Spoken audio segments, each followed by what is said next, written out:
Halo, apa kabar? Semoga Anda dalam kondisi sehat, karena kini saatnya Anda menyimak berita Jawa Timur.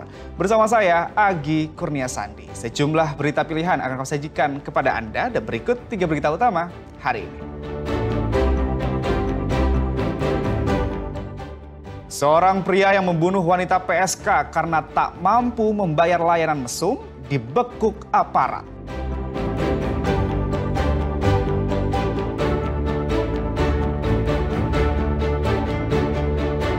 Sempat buron, seorang pemuda yang mencuri uang dan perhiasan neneknya di Pasuruan dibekuk polisi di tempat kerjanya. Hati-hati, berdasarkan penelitian, air hujan di Surabaya mengandung mikroplastik, diduga berasal dari pembakaran sampah plastik.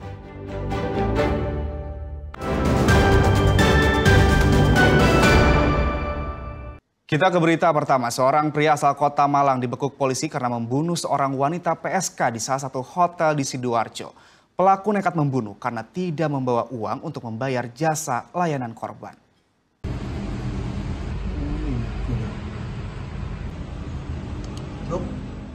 Pembunuhan ini dilakukan di sebuah hotel di kawasan Jalan Raya Juanda, Sidoarjo. Pelaku berinisial FL, 27 tahun, warga Kota Malang, menghabisi korban berinisial SS, berusia 33 tahun, warga Subang, Jawa Barat. Gerak-gerik pelaku di hotel tersebut terekam kamera CCTV. Korban pertama kali ditemukan oleh rekannya dalam posisi tergeletak di tempat tidur dengan kondisi wajah tertutup bantal. Wanita tersebut sebenarnya sempat dilarikan ke rumah sakit, namun nyawanya tak tertolong. Peristiwa bermula saat pelaku memesan korban melalui aplikasi kencan online. Dari percakapan itu tercapai kesepakatan harga sebesar 4,5 juta rupiah untuk 3 kali layanan. Usai bertemu di kamar hotel, pelaku melampiaskan hasratnya. Setelah selesai, pelaku yang sedari awal tidak membawa uang sesuai kesepakatan harga mulai panik. Tak berpikir panjang, pelaku akhirnya mencekik dan membekap korban dengan bantal hingga meninggal. Usai membunuh, pelaku kabur, namun akhirnya bisa dibekuk polisi kurang dari 24 jam. Tersangka terbangun dan merayu korban untuk melakukan hubungan badan yang 3 kali sesuai dengan kesepakatan, namun saat itu tersangka ternyata tidak memiliki uang. Kemudian dalam pikirannya, tersangka setelah melakukan hubungan badan nanti akan ditagih oleh korban. Kemudian setelah itu baru terbersih untuk melakukan penganiayaan dan pembunuhan terhadap korbannya. Setelah mengetahui korban tidak sadarkan diri dan meninggal dunia, tersangka langsung menggunakan baju dan keluar untuk melarikan diri. Namun pada saat itu ada teman korban yang mengetahui dan datang untuk dijemput karena waktu untuk pertemuannya sudah selesai, dan melihat korban pada saat itu sudah tidak sadarkan diri di ranjang. Aparat Satreskrim Polresta Sidoarjo menyita sejumlah barang bukti, antara lain barang-barang pribadi korban dan alat kontrasepsi. Imbas dari perbuatannya, pelaku saat ini dijerat dengan pasal 338 KUHP dan 351 KUHP berkaitan dengan pembunuhan yang ancaman hukumannya 15 tahun penjara. Zainul Fajar dan Sri Rama melaporkan dari Sidoarjo.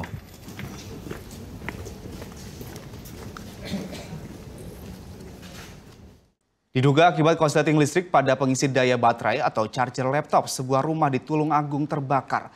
Beruntung tidak ada korban jiwa dalam peristiwa ini, namun kerugian material ditaksir hingga puluhan juta rupiah.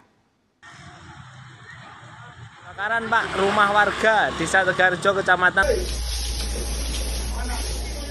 Musibah kebakaran menimpa rumah milik Imam Hambali di Desa Tegalrejo, Kecamatan Rejo Tangan, Kabupaten Tulungagung. Asap hitam membumbung keluar dari sebuah ruangan di lantai 2. Hal itu menyebabkan penghuni rumah dan warga sekitar panik. Sembari menunggu petugas Dinas Pemadam Kebakaran dan Penyelamatan Tulungagung, warga berupaya memadamkan api menggunakan semprotan mesin pompa air. Beruntung api dapat segera dipadamkan, sehingga tidak sampai merembet ke ruangan rumah lainnya. Namun seluruh barang yang ada di dalam kamar yang terbakar ludes dilalap api. Berdasarkan hasil penyelidikan dan olah TKP yang dilakukan polisi, penyebab kebakaran diduga berasal dari korsleting listrik perangkat elektronik. Sebelumnya, anak pemilik rumah mengisi daya laptop yang diletakkan di atas kasur, kemudian ditinggal pergi kuliah. Diduga terjadi korsleting hingga menimbulkan panas dan percikan api dari pengisi daya laptop hingga menyebabkan kasur terbakar dan api menyebar ke seluruh ruangan. Adanya pengecasan laptop di atas kasur dan stop kontaknya juga di atas kasur mulai pagi, dan saat ini putrinya masih kuliah, jadi ditinggal kuliah dalam kondisi masih dalam mengecas. Jadi diduga penyebabnya korsleting ya. Jadi api pemicunya dari aliran listrik yang ditinggal, mungkin waktunya terlalu lama, disitulah kemungkinan ada pemicunya. Mungkin nanti Inavis yang mungkin bisa mendalami dari olah TKP-nya. Petugas memastikan tidak ada korban jiwa dalam peristiwa ini, sementara kerugian yang ditimbulkan diperkirakan mencapai puluhan juta rupiah. Danu Sukendro dan Sri Rama melaporkan dari Tulungagung.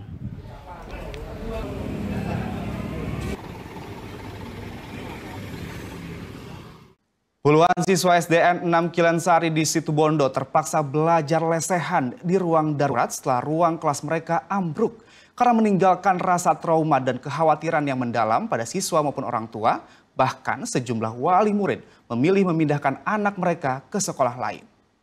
Berapa ruang Bu yang rusak? 3 ruang ya? Puing-puing atap SDN 6 Kilensari, Panarukan, Situbondo yang ambruk berserakan di lantai seolah menjadi saksi bisu betapa rapuhnya tempat anak-anak ini menuntut ilmu.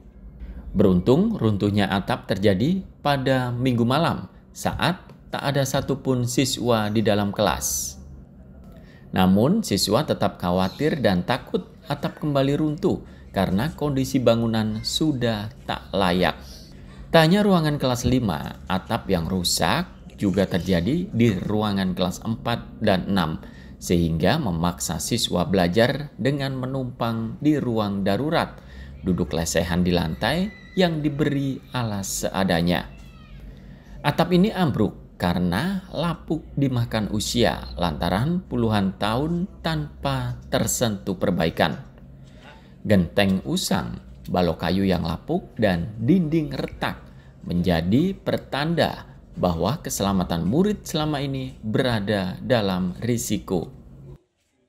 Untuk dampak proses mengajar itu mengganggu proses mengajar, sehingga anak-anak tidak maksimal mengajarnya seperti itu karena menjadi satu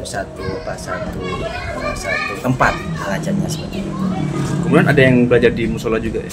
Ada belajar di musola, juga ada belajar di ruang perpustakaan seperti itu. Informasinya banyak murid yang keluar ya Pak karena bangunannya rusak? Ya, karena wali murid itu khawatir, sehingganya anak-anak di sekolahkan di sini itu takut gitu. Kondisi memprihatinkan ini membuat sejumlah orang tua khawatir akan keselamatan anaknya, sehingga beberapa di antaranya memutuskan memindahkan sang buah hati ke sekolah lain. Sementara itu, siswa yang masih bertahan kini berusaha belajar di tengah serba kekurangan. Mereka tetap menunjukkan semangat bahwa meski kelas mereka runtuh, mimpi dan tekad untuk terus belajar tidak ikut runtuh. Tommy Iskandar dan Sri Rama melaporkan dari Situbondo.